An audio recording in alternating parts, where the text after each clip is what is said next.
Gatsby here in line at Walmart, longingly looking at the cards section and doing my best not to give in to primal instincts. Gamble idiots. You understand, if you watch the entire context of all my gambling over 15 months, you will see it as 99.8% big wins. After talking about problems that plagued the development of Marvel Snap, I figure what better topic is there to follow up problems from digital card acquisition than ones in physical card acquisition.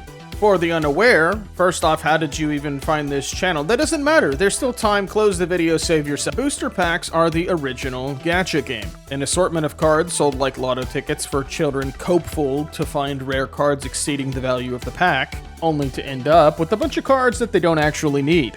In this video, I'm mostly going to be talking about Yu-Gi-Oh! Due to spending most of my time and money in it, but even if you don't play Yu-Gi-Oh!, feel free to laugh at a bunch of Stockholm Syndrome-afflicted individuals.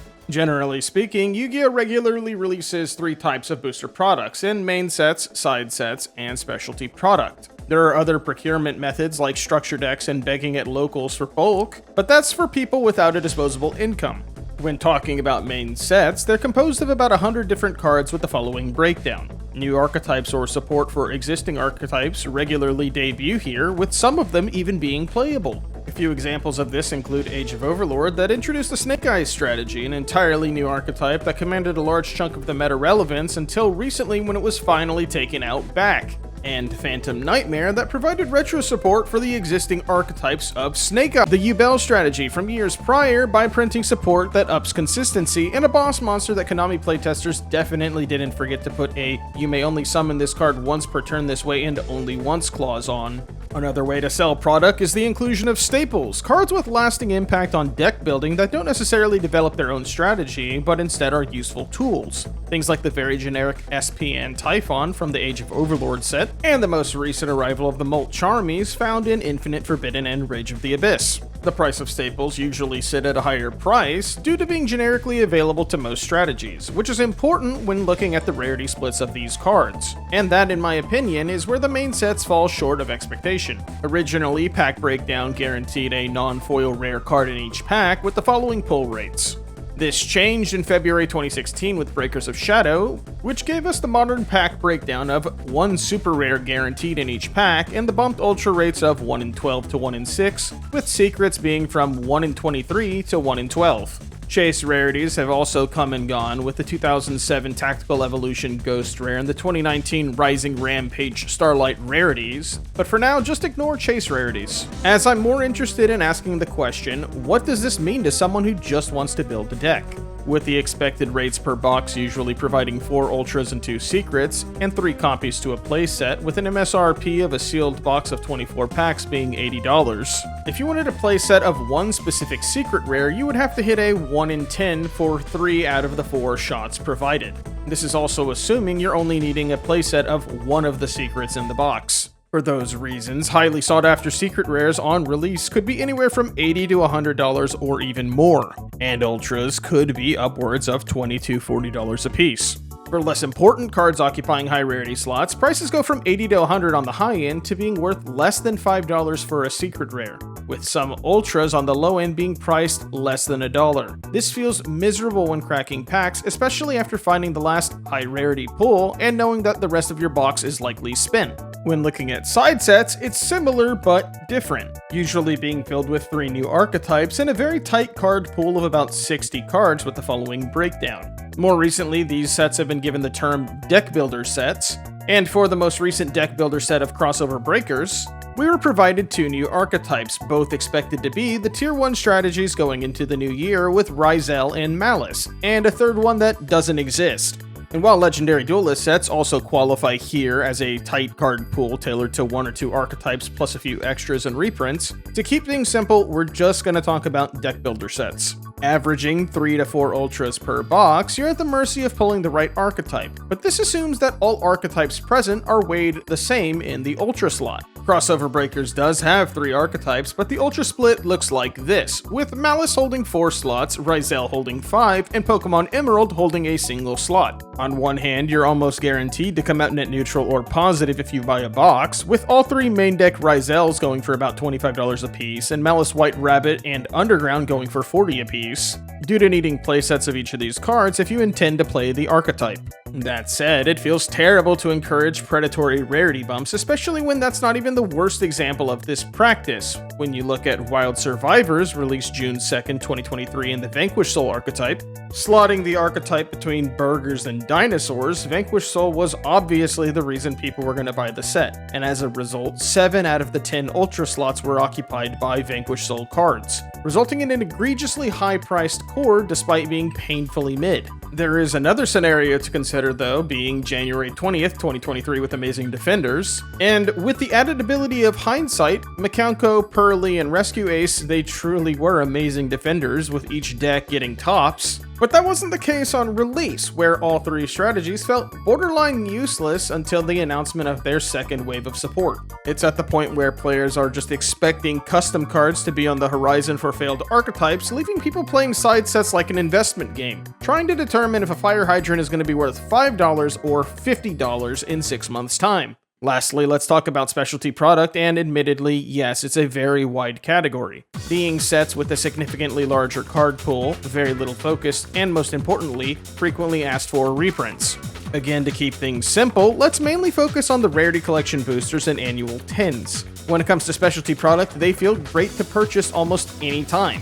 And in November 2023, the 25th anniversary Rarity Collection was so good that they made a second one, and a third one, and now we're expecting to see a fourth one next year. But why do these feel so good to purchase? The first 25th anniversary collection was applauded due in large part to the quality of card being printed, being the reprint set that players have been asking for years. High-impact staples that frankly should continue to be reprinted into the dirt. Even with that, it provided collectors something to aim for due to using the OCG printing practice of printing each card in the set available at all rarities. As a result, Rarity Collection 1 is considered hands down one of, if not the, definitive best product ever printed into discussion. Sure, the quarter-century rarity being the Starlight Chase rarity with an extra stamp on it did get some collectors frustrated, but the overall product was considered a massive success. And moving on to Rarity Collection 2, some people were a bit disappointed due to the price of the product jumping from $5 for a 5-card pack to $10 for a 9-card pack. But in the defense of the billion-dollar company, Rarity Collection 1 set the bar pretty damn high, and the product was still pretty good all things considered.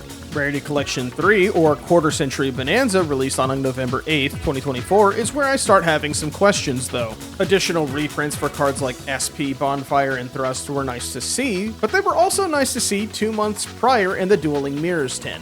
This product effectively removed any incentive to purchase the 10s while simultaneously burning everyone who bought into Dueling Mirrors for those chase cards. And don't misunderstand me, reprints are great, and for a portion of the player base it's the first time that they're going to get access to cards due to needing an affordable option. But when I take Diabellstar the Black Witch, I have even more questions about what level of communication exists within Konami TCG. With its original printing at Secret Rare and Age of Overlord, almost a full year later, in September 2024, Diabellstar got her first reprint in the Dueling Mirrors 10. A month later, we got a Chase rarity in OTS 26, providing an Ultimate Rare version of the card, followed by Bonanza on November 7th, 2024, providing an additional reprint, all leading up to the ban list drop December 9th, 2024, banning Original Sinful Spoils Snake Eyes. I'm not saying Original Sinful Spoils shouldn't be banned, but I am asking why are we reprinting this card 3 times in a row, then immediately removing the main reason why you would want to play Diabellstar in the first place? Do I expect Konami to change anything? No, of course not. I'm a literal who shouting into the void about children's card games. I just think that it's hilarious that we're a full year into celebrating the quarter century of Yu-Gi-Oh! And Konami continues to provide one of the worst sealed product experiences to their player base that proclaim the game is dying every other month. When you look at the Rarity Collection, judging from how long it took for them to announce Rarity Collection 2, the TCG was likely surprised that this is the first product in a very long time that was universally praised by the player base.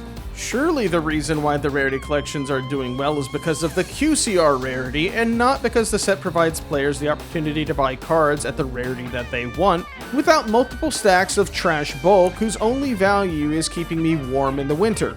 Going into the new year, now that Snake Eyes has finally been put down, this felt like the perfect time to have this discussion, right between whatever the fuck Quarter 4 was for Yu-Gi-Oh! And the next main set, Supreme Darkness, set to drop January 24th, 2025. The current outlook for Suda is that the set is not great, despite the existence of the third multi-Charmy. The expectation is that the set will likely flop hard in the face of the current meta contenders of Ryzel and Malice, and rightfully so, that has players and vendors concerned. Because Hero getting its 20-something wave of support to end on the same inboard they've had for the 4th year in a row, retro support for the archetype whose only major contribution to the history of the game is getting everyone else's tuners banned, support for the greatest archetype of all time, Speed Roll, and a Japanese take on the modern Greek person, there's not a lot here, and hot biased take, I guess. I think this is fine. Not every set needs to power creep the previous one. But I have to assume the set's gonna struggle because if you're interested in any of these cards, you're better off just purchasing singles from vendors trying to pull the 4th best version of Max C. So as I come to a close on yet another attempt to get people to watch Yu-Gi-Oh! Content that doesn't end in people ignoring the video at 2x speed, instead bitching about it in the comment section, what makes a booster pack good? Is it filling booster packs with good cards, the Japanese printing model? Is it mandatory reprints of necessary staples that get rarity bumped due to problems Konami is unwilling to admit on their ban list? If I had to pick an example, I would point to Star Wars Unlimited. With a pack size of 16 cards per pack, you have 2 game pieces, 9 commons, 3 uncommons, and 1 rare or legendary card, with the final slot being occupied by a print of any card in the set, foiled, or a Chase Rarity Showcase variant leader. I definitely love the idea of having base rates for each of your boxes, but each pack can provide additional value. And in Bonanza, we saw something similar to this with the Nostalgia slot. The Rarity Collection product feels fantastic to pull from, but main sets and side sets feel like they're lagging behind and still feel miserable to pull from. Incentivize me to keep pulling packs after cracking a handful of packs to see 2 dud secret rares for my $85 purchase, plus tip, plus tax. Or just stop with the predatory rarity bumps that keep engines that define entire formats out of the hands of your player base until you're ready to rotate them out of your game. In any case, the best we can currently hope for is that once Konami is finished printing 25th Anniversary Rarity Collection 8 The Happening, they can learn from the success of this product line and move some of these great ideas into the main and side sets. I of course am joking, because the real reason why we're buying this is because of the quarter century rarity. 25 more years of 25 years, baby!